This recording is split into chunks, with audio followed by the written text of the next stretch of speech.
नमस्कार। आज की क्लास में अपन देखेंगे कि लिपिड्स हैं क्या होते हैं। लिपिड्स क्या होते हैं, लिपिड्स के क्लासिफिकेशन क्या है, इसके अलावा जो लिपिड है उसके बॉडी में क्या फंक्शंस होते हैं, इनके बारे में आज की क्लास में अपन स्टडी करेंगे। तो सबसे पहले देखते हैं लिपिड्स क्या होते हैं। तो लिपिड्स होता है वो एक डाइवर्स ग्रुप होता है जो कि ऑर्गेनिक सबस्टेंस है। वो ऑर्गेनिक सबस्टेंस का जो कि क्या होता है, इनसोल्यूबल होता है वाटर में। ये जो लिपिड होता है वो इनसोल्यूबल होगा वाटर, अगर आप पानी में इसको घोलोगे तो पानी में घुलेगा नहीं, ठीक है। इसके अलावा जो लिपिड्स होते हैं उसके बहुत ज्यादा बॉडी में फंक्शंस होते हैं, जैसे सेल मेम्ब्रेन होगी, सेल मेम्ब्रेन को बनाने का काम करता है। इसके अलावा बॉडी में जो एनर्जी होती है उस एनर्जी को स्टोर करने का काम भी कौन करता है, लिपिड से करता है। इसके अलावा जो मेटाबॉलिक एक्टिविटीज होती हैं उन मेटाबॉलिक एक्टिविटीज को भी रेगुलेट करने का काम कौन करता है, लिपिड करता है। तो अब वन बाय वन करके इसकी क्लासिफिकेशंस को, फंक्शंस को और क्लिनिकल इंपॉर्टेंस होती है उसके बारे में स्टडी करते हैं। सबसे पहले देखते हैं डेफिनेशंस। तो लिपिड है वो ऑर्गेनिक सबस्टेंस होते हैं जो इनसोल्यूबल होते हैं वाटर में, जबकि सोल्यूबल होते हैं नॉन पोलर ऑर्गेनिक सॉल्वेंट्स जैसे अल्कोहल में और ईथर में। तो लिपिड है वो पानी में एग्लोनशील होते हैं, जबकि अल्कोहल और ईथर में क्या होते हैं, वो सोल्यूबल होते हैं। ये जो लिविंग सेल्स होती हैं वो लिविंग सेल्स इसका यूटिलाइजेशन करती हैं, और लिविंग सेल्स यूटिलाइजेशन करके जिस सेल्स का जो फंक्शन होता है उस फंक्शन को वो क्या करवाते हैं, परफॉर्म करवाते हैं। उसके बाद में आते हैं कि जो लिपिड्स होते हैं उन लिपिड को क्लासिफाई कैसे किया गया है। तो लिपिड को मेजरली 4 टाइप्स के अंदर क्लासिफाई किया गया है। Simple lipid, compound lipids, derived lipids और मिससेलेनियस लिपिड। अब अपन वन बाय वन करके देखते हैं कि सिंपल क्या होता है, कंपाउंड क्या होता है, डेराइव्ड क्या होता है और मिससेलेनियस लिपिड क्या होता है। सबसे पहले देखते हैं सिंपल लिपिड को। तो सिंपल लिपिड्स क्या होते हैं, ऐसे लिपिड्स जो केवल एसिड और अल्कोहल से मिलकर बने होते हैं। एसिड और अल्कोहल से मिलकर के बने हुए होते हैं वो लिपिड कौन से लिपिड कहलाते हैं, सिंपल लिपिड कहलाते हैं, ठीक है। इसमें वेरियस अल्कोहल का जो मॉलिक्यूल होता है वो प्रेजेंट होता है, जिसका एग्जांपल होता है ट्राइग्लिसरॉल और ट्राइग्लिसराइड, ठीक है। एक है ट्राइग्लिसराइड को ट्राइग्लिसरॉल भी बोलते हैं, और सेकंड वन आता है वेक्सेज, ठीक है। तो अब अपन वन बाय करते हैं, देखते हैं कि जो THG होता है वो क्या होता है। तो THG होता है वो एसिड और ग्लिसरॉल से मिलके बना होता है, ठीक है। एसिड और ग्लिसरॉल का एस्टर्स होता है, ठीक है। तो एस्टर्स क्या होते हैं, कोई भी नेचुरल सबस्टेंस होता है और वो नेचुरल सबस्टेंस एसिड और ग्लिसरॉल से मिलके बना होता है, उसी को अपन क्या बोलते हैं, एस्टर्स बोलते हैं। उसके बाद में आते हैं इस THG को नेचुरल फेट भी बोलते हैं। THG it is also called natural fat. और नेचुरल फेट क्यों बोलते हैं THG को, क्योंकि जो THG होता है वो नेचुरल जो भी मोस्टली डाइट लेते हैं उसमें नेचुरल फॉर्म में प्रेजेंट होती है। THG मींस जिसमें तीन फैटी एसिड हो और एक ग्लिसरॉल का जो मॉलिक्यूल वहां पे प्रेजेंट हो, उसको क्या बोल देते हैं अपन, THG या ट्राइग्लिसरॉल या ट्राइग्लिसराइड।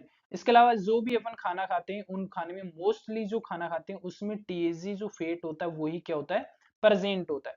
उसके अलावा जो फैट या जो लिक्विड स्टेट में प्रेजेंट होता है उसको क्या बोल देते हैं अपन, ऑयल। जो फैट लिक्विड स्टेट में उपस्थित होती है, प्रेजेंट होती है, उसको ऑयल बोलते हैं, जिसका एग्जाम्पल होता है ग्राउंडनट ऑयल और कॉर्न ऑयल, ठीक है। जैसे मूंगफली का जो तेल होता है वो और मकई का तेल होता है उसी को अपन क्या बोल देते हैं, ग्राउंडनट ऑयल और कॉर्न ऑयल। उसके बाद में आते हैं सेकंड वन वेक्सीज। तो वेक्सीज होता है उसका क्या होता है, हाई मोलिकुलर वेट होता है वो, और मोनोहाइड्रिक लॉन्ग चेन एल्कोहल होता है, ठीक है। तो जिसका मोलिकुलर वेट भी क्या होता हो, ज्यादा होता हो, और इसके अलावा मोनोहाइड्रिक जिसमें क्या हो, एक जो हाइड्रोक्सिल ग्रुप ही प्रेजेंट होता है उसको क्या बोलते हैं, मोनोहाइड्रिक। तो वेक्सेज उसका मोलिकुलर वेट ज्यादा होता है और मोनोहाइड्रिक एल्कोहल होता है। ये जो वेक्सेज होता है इसका ह्यूमन में मेटाबॉलिज्म में कोई रोल इतना होता नहीं है, ह्यूमन में इसके अंदर मेटाबॉलिज्म नहीं होता है। इसलिए ये कहाँ यूज होता है, जो फार्मास्यूटिकल इंडस्ट्रीज होती हैं या फिर जो कॉस्मेटिक इंडस्ट्रीज होती है वहां पे इसका क्या होता है, यूज होता है। फार्मास्यूटिकल इंडस्ट्रीज में और कॉस्मेटिक इंडस्ट्रीज जैसे मेडिसिन को बनाने में और जो ब्यूटी प्रोडक्ट्स होते हैं उनको बनाने के लिए वैक्सीज का यूज होता है। सेकेंड वन आता है कंपाउंड और कॉम्प्लेक्स लिपिड्स। तो कंपाउंड और कॉम्प्लेक्स लिपिड्स क्या होते हैं, अगर फैटी एसिड्स के साथ में अल्कोहल और इनके साथ में अगर कोई भी एक एडिशनल ग्रुप उपस्थित होता हो तो उसको कौन से लिपिड बोलते हैं, कंपाउंड लिपिड या फिर कॉम्प्लेक्स लिपिड।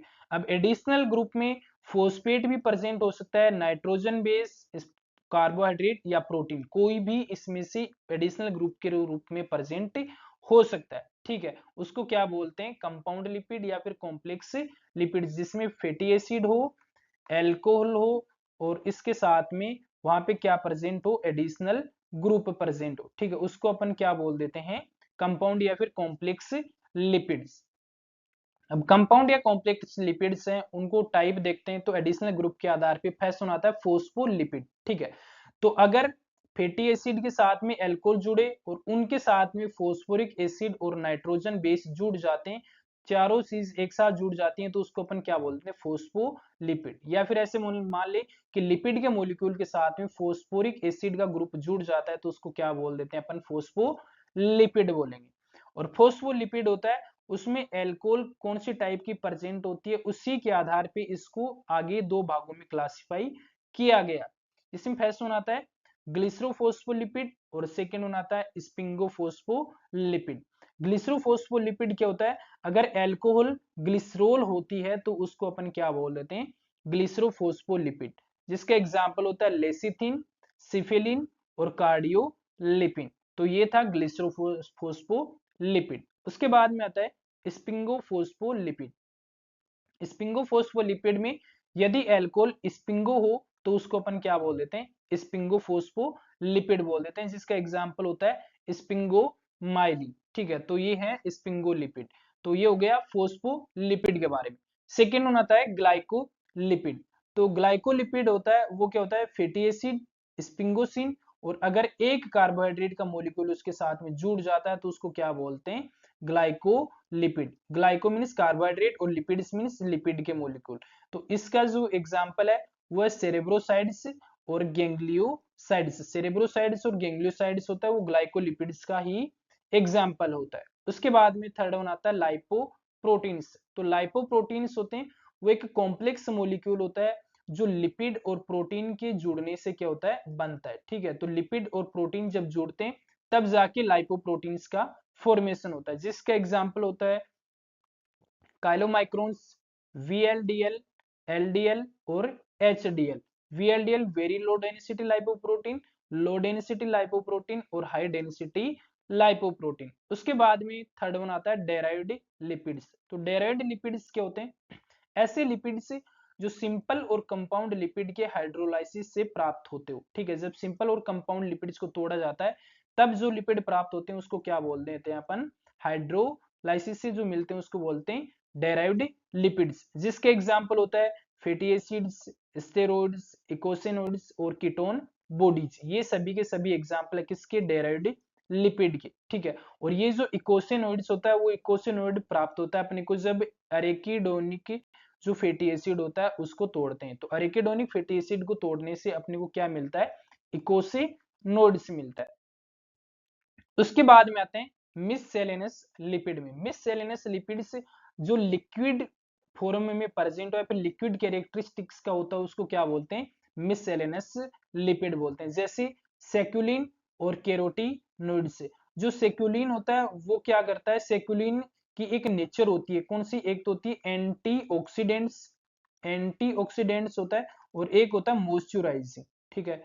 एंटीऑक्सीडेंट्स और मॉइस्चराइजिंग एक्ट का काम करता है सेक्युलिन, इसीलिए इसका यूज किया जाता है कॉस्मेटिक इंडस्ट्रीज में, ठीक है। जो भी कॉस्मेटिक प्रोडक्ट्स होते हैं उन कॉस्मेटिक प्रोडक्ट्स को बनाने के लिए सेक्युलिन का यूज किया जाता है, एंटीऑक्सीडेंट्स और मॉइस्चराइजिंग प्रॉपर्टी का होने की वजह से। इसके अलावा ये जो सेक्युलिन होता है ये एनिमल हस्बेंड्री के ऊपर अंदर भी काम में लिया जाता है। जो एनिमल हस्बेंड्री होती है उसके अंदर काम में लिया जाता है वैक्सीन के दौरान। जो वैक्सीन होते हैं उन वैक्सीन में एडजुएंट के रूप में और एंटीबैक्टीरियल एजेंट के रूप में सेक्युलिन का यूज किया जाता है।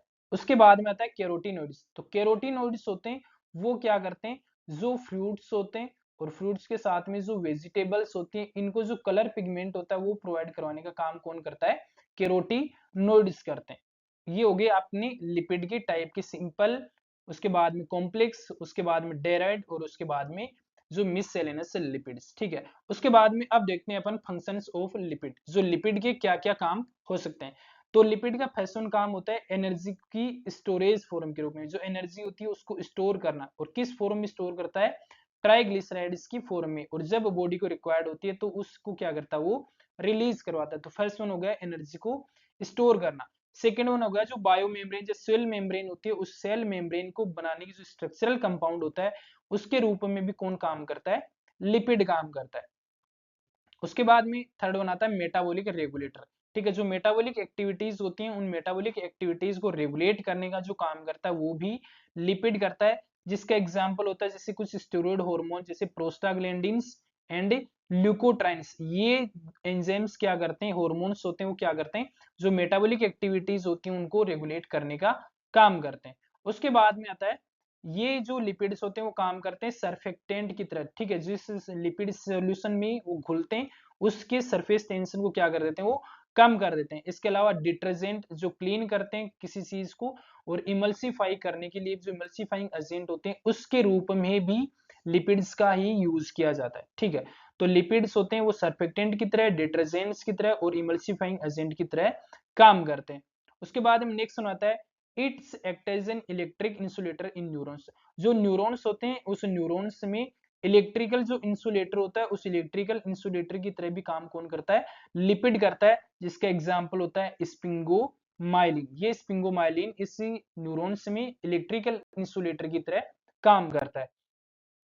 उसके बाद में नेक्स्ट आता है it provide insulation against changes in external temperature. जो एक्सटर्नल टेम्परेचर होता है उस एक्सटर्नल टेम्परेचर में जब बदलाव आता है तो बॉडी के टेम्परेचर को प्रभावित ना करे, इसके लिए वो इंसुलेशन का काम करता है। जैसे किसके द्वारा, सबक्यूटानियस फैट। ठीक है, तो बॉडी की जो लेयर होती है उसमें सबक्यूटानियस फैट होती है और उस सबक्यूटानियस फैट के द्वारा बॉडी का जो टेम्परेचर होता है उसको क्या करता है, वो एक्सटर्नल टेम्परेचर से प्रभावित होने से रोकता है। उसके बाद में it gives shape and contour to the body. Body को जो शेप देता है उसकी शेप देने में भी क्या हेल्प करता है, लिपिड की। बॉडी की शेप कैसी होगी इसके लिए लिपिड रेस्पॉन्सिबल होता है। इसके अलावा it protect internal organs of body due to pad of fat. जो बॉडी के इंटरनल ऑर्गन्स होते हैं उस इंटरनल ऑर्गन्स के चारों ओर फैट का एक पेड़ बना देते हैं, सीट सी बना देते हैं, और उससे इंटरनल ऑर्गन को जो बाहर से कोई शोक लगता है, इंजरी होती है, उससे इंटरनल ऑर्गन को क्या करता है, वो प्रोटेक्ट करने का जो काम करता है। उसके बाद में it helps in absorption of fat soluble vitamin. जो फैट सोल्यूबल विटामिन होते हैं उन फैट सोल्यूबल विटामिन को अब्जॉर्ब करने में भी लिपिड हेल्प करते हैं, जैसे विटामिन ए, डी, ई, के। इन विटामिन को अब्जॉर्ब करने के लिए भी जो लिपिड्स होते हैं वो रेस्पॉन्सिबल होते हैं। इसके अलावा it is precursor of vitamin D. जो विटामिन डी होता है उसको बनने के लिए प्रकर्जर के रूप में कौन काम करता है, लिपिड्स काम करते हैं। उसके बाद में जो बाइल होता है उस बाइल के फॉर्मेशन के लिए, बॉडी में जो बाइल का फॉर्मेशन होता है उस बाइल के फॉर्मेशन के लिए भी कौन जिम्मेदार होता है, लिपिड जिम्मेदार होता है। इसके अलावा इट इज इंपोर्टेंट फोस्फोलिपिड। ये इंपोर्टेंट फोस्फोलिपिड होता है जो कौन सा, फोस्फेटिडाइलिनोसिटोल। ठीक है, फोस्फेटिडाइलिनोसिटोल होता है, उसको भी क्या करते हैं, वो हार्मोन में जो एक्शंस होती है उसमें सेकेंडरी मैसेंजर होते हैं उसके रूप में काम करता है, कौन, फोस्फेटोडाइलिनोसिटोल। तो इसके अलावा जो फोस्फेटिडाइलिनोसिटोल के होते हैं, एक बायोमोलिक्यूल होता है जो सेंट्रल रोल प्ले करता है जो सेल के सिग्नल में और रेगुलेशन में। मींस ठीक है, जो सेल के सिग्नल्स होते हैं एक सेल दूसरे सेल से कैसे कम्युनिकेट करती है उसके लिए जो काम करता है वो कौन करता है, फोस्फेटिडाइलिनोसिटोल। तो आज की क्लास में अपन ने देखा है कि लिपिड क्या होते हैं, इसके अलावा लिपिड के जो क्लासिफिकेशन होता है वो क्या होता है, इसके अलावा लिपिड के फंक्शंस क्या होते हैं। अब नेक्स्ट वन देखते हैं अपन क्लिनिकल इंपोर्टेंस ऑफ लिपिड्स। तो लिपिड्स होते हैं उसके क्लिनिकल इंपोर्टेंस मींस अगर लिपिड का मेटाबॉलिज्म प्रॉपरली बॉडी में नहीं हो पाता है तो उसकी वजह से वो लिपिड कौन कौन से टाइप के डिसऑर्डर्स या डिजीज होते हैं वो बॉडी में कर देता है। तो फर्स्ट वन आता है एथेरोस्क्लेरोसिस। अगर एथेरोस्क्लेरोसिस क्या होता है, जिसमें जो ब्लड वेसल्स होती हैं उन ब्लड वेसल्स में लिपिड का क्या हो जाए, डिपोजिशन हो सकता है अगर मेटाबॉलिज्म प्रॉपर्ली लिपिड का नहीं होता है तो। उसके बाद में डायबिटीज मेलाइटस, जैसे डायबिटीज मेलाइटस जैसे कीटो एसिडोसिस है वो कोज कर सकता है। उसके बाद में ओबेसिटी जो मोटापा होता है वो कोज कर सकता है, और फैटी लीवर है वो कोज कर सकता है। तो ये होते हैं इस लिपिड्स के क्लिनिकल इंपोर्टेंस। अगर लिपिड का बॉडी में प्रॉपर्ली मेटाबोलाइज नहीं हो पाता है तो ये डिसऑर्डर्स होते हैं वो बॉडी में हो सकते हैं। तो आज के लिए बस इतना ही, बाकी का अपन देखते हैं नेक्स्ट क्लास में। Thank you.